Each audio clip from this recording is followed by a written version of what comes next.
যে একটা বটে গাছ 300-400 বছর বয়স হবি, আমরা জানি না, আমার বাপ দাদারা খালি কয়, আমরা হয় নিমকে দেখিচ্ছি।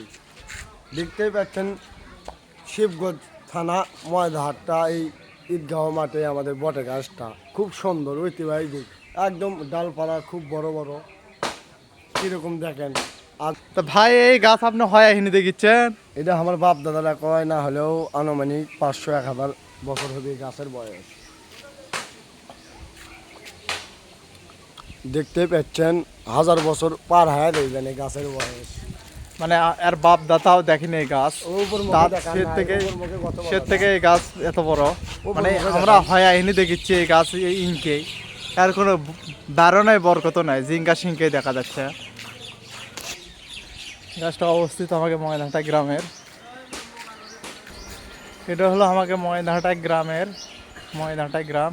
এই গাছের লোকেশন হলো বগুড়া শিখগঞ্জ দাড়িদহ ময়দানহাটা গ্রামের গাছ আছে।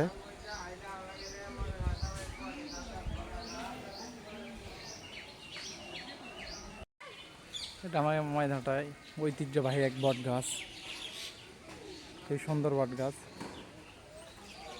এটা টিয়া পাখি, সব পাখি আছে এই জায়গার। ঐতিহাসিক বট গাছ, এই বট গাছের বয়স হবে 500 থেকে 1000 বছর মনে হয়, জানি না আমি হয় এখনই দেখিতে বট গাছে এইরকমই, আর আমার বাপ দাদারা সবাই দেখেছে এইরকমই। এই গাছের সব পাখিই থাকে।